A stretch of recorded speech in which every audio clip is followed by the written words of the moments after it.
So here we have my orchard, which is kind of under construction. Planted got 6 trees this year.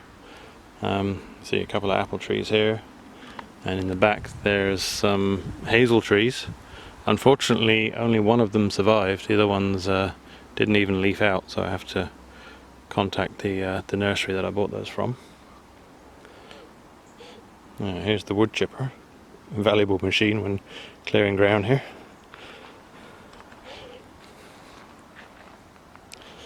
There's another apple tree, that one's not doing quite as well. And this is a tangly mess of brambles that have popped up since this area was cleared. What I want to have a look at are my cherry tree experiments here. So let's have a look here. So pin cherry grows like crazy here, but pin cherry is just a wild cherry, and the cherries are very small. You can see some here, and they're really just a little piece of, when they ripen, just a piece of red skin over the top of a hard seed. So they're pretty, but not much good for anything other than the birds.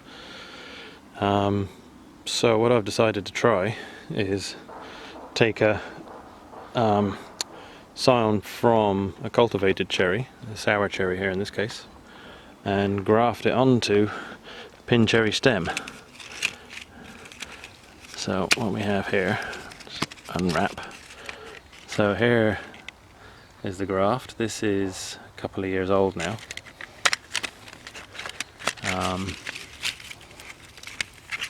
But yeah, so this is pin cherry stem with sour cherry top on it. Hasn't flowered yet. Maybe it will next year, and we'll get to see if it actually bears fruit. So in addition to my vegetable garden, I also do maintain a flower border here beside my driveway. It doesn't produce much food, but it looks pretty and it attracts lots of bees, which of course are important for pollinating the vegetable garden. See here, a nice bumblebee here. Another one just buzzed off over there. So in this garden I plant mainly things that are going to be low maintenance. So I have some hostas here, some Maltese cross. There's also some Sweet Williams down in there.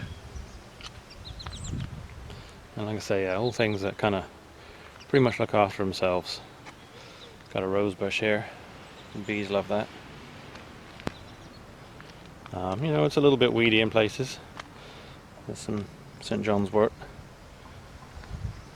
I don't use that, it's a medicinal plant. I don't use it for anything, but the bees love it. Yeah, I figure a tour of my garden wouldn't be complete without a look at the laid hedge experiment here. So this is a laid hedge, predominantly made of willow. So what I've done here is a few years ago planted these willow trees, and then when they got to a certain height I cut part way through the stem and laid them down almost horizontally, and then from there they sent out new shoots to form quite a nice thick hedge.